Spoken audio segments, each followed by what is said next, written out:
204 thermal engineering of KTU. S4 thermal engineering പല സ്റ്റുഡൻസിനും ബുദ്ധിമുട്ടുള്ളതാണ്.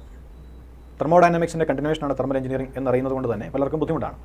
പക്ഷേ thermal engineering വലിയ ബുദ്ധിമുട്ടില്ലാതെ വളരെ സിമ്പിളായിട്ട് എങ്ങനെ എക്സാമിനേഷൻ പോയിന്റ് ഓഫ് വ്യൂവിൽ പഠിക്കാം എന്നതാണ് നമ്മുടെ ഈ ഓൺലൈൻ വീഡിയോ ലെക്ചർ. തെർമോഡൈനാമിക്സിലെ കുറച്ച് ഫണ്ടമെൻറ്റൽസ് നമുക്കിവിടെ ആവശ്യമുണ്ട്, അത് ഞാനിവിടെ കവർ ചെയ്യുന്നുണ്ട്. ചില കാര്യങ്ങളൊക്കെ നിങ്ങൾ ബൈ ഹാർട്ട് ചെയ്ത് വയ്ക്കുക, അത് മാത്രം നമുക്ക് തെർമൽ എഞ്ചിനീയറിംഗിന് എക്സാം പോയിന്റ് ഓഫ് വ്യൂവിൽ മതിയാവും. ഫസ്റ്റ് മൊഡ്യൂളിൽ ഞാൻ 4 പാർട്ടായിട്ട് ഡിവൈഡ് ചെയ്തിട്ടുണ്ട്. ഫസ്റ്റ് പാർട്ട് സ്റ്റീം എഞ്ചിനീയറിംഗ് എന്നറിയപ്പെടും. സ്റ്റീമിൻ്റെ പ്രോപ്പർട്ടീസ് കണ്ടുപിടിക്കുന്ന ഏരിയയാണ് സ്റ്റീം എഞ്ചിനീയറിംഗ് എന്ന് പറയുന്നത്. അവിടെ TS ഡയഗ്രാം, മോളിയർ ചാർട്ടും നമ്മൾ പരിചയപ്പെടും. സെക്കൻഡ് പാർട്ട് റാങ്കൈൻ സൈക്കിളാണ്. 100% നമുക്ക് റാങ്കൈൻ സൈക്കിളിൽ നിന്ന് ഒരു ചോദ്യം പ്രതീക്ഷിക്കാം എസ് എ ക്വസ്റ്റൻ ആയിട്ട്. ഒന്നെങ്കിൽ ഡെറിവേഷൻ ആയിരിക്കാം, അല്ലെങ്കിൽ പ്രോബ്ലം ആയിരിക്കും. തേർഡ് പാർട്ട് ബോയിലർ, പക്ക തിയറി മാത്രമേ ഉള്ളൂ. ഓൾറെഡി നിങ്ങൾ first year basic mechanical engineering പഠിച്ച ടൈപ്സ് ഓഫ് ബോയിലേഴ്സ്, അതിൻ്റെ ഓപ്പറേഷൻസ്, അതുപോലെ ബോയിലർ മൗണ്ടിങ്സ്, ആക്സസറീസ് എക്സ്പ്ലെയിൻ ചെയ്യാൻ മാത്രം. And fourth part is nozzles. ഇവിടെയും ഷുവർ ക്വസ്റ്റ്യൻ നിങ്ങൾക്ക് പ്രതീക്ഷിക്കാം, ഒരു പ്രോബ്ലം അല്ലെങ്കിൽ ഒരു ഡെറിവേഷൻ. നോസിലിൻ്റെ ഒരു പ്രോബ്ലം അല്ലെങ്കിൽ മാസ് ഫ്ലോ റേറ്റിൻ്റെയോ എക്സിറ്റ് വെലോസിറ്റിയുടെയോ ഡെറിവേഷൻ.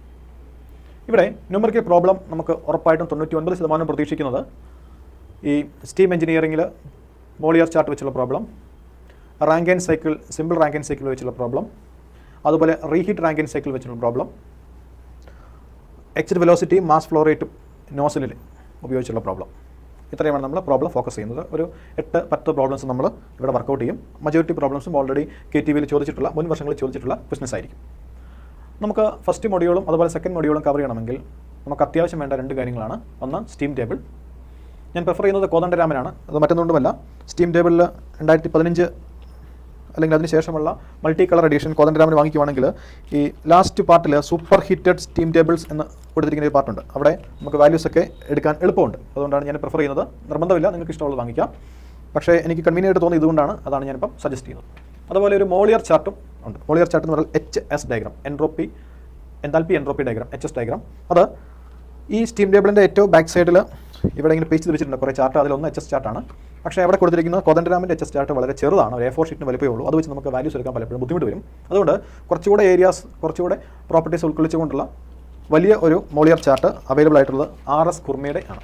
അത് RS കുർമയുടെ മോളിയർ ചാർട്ട് തന്നെ നിങ്ങൾക്ക് വാങ്ങിക്കാൻ കിട്ടത്തില്ല. RS കുർമയുടെ സ്റ്റീം ടേബിൾ വാങ്ങിച്ചാൽ അതിൻ്റെ ബാക്ക് സൈഡിൽ ഇതുപോലെ പേജ് ചെയ്തിട്ടുണ്ടാവും ഒരു A2 സൈസിലുള്ള വലിയ ഒരു മോളിയർ ചാർട്ടുണ്ട്. ഒന്നെങ്കിൽ ആ കുർമയുടെ സ്റ്റീം ടേബിൾ വാങ്ങി മോളിയർ ചാർട്ട് അതിൽ നിന്ന് അടർത്തിയെടുക്കുക, അല്ലെങ്കിൽ വേറെ എവിടെന്നെങ്കിലും ഈ മോളിയർ ചാർട്ട് ഉണ്ടെങ്കിൽ ഇതിൻ്റെ ഫോട്ടോ കോപ്പി എടുത്തിട്ട് നിങ്ങളിത് മടക്കി കോദണ്ഡരാമൻ്റെ സ്റ്റീം ടേബിളിൻ്റെ ഉള്ളിൽ നിങ്ങൾ വയ്ക്കുക. ഇത് രണ്ടും നമുക്ക് ആവശ്യമുള്ളതാണ് ഫസ്റ്റ് മൊഡ്യൂൾസിലെയും അതുപോലെ സെക്കൻഡ് മൊഡ്യൂളിലെയും പ്രോബ്ലംസ് ചെയ്യാനായിട്ട്.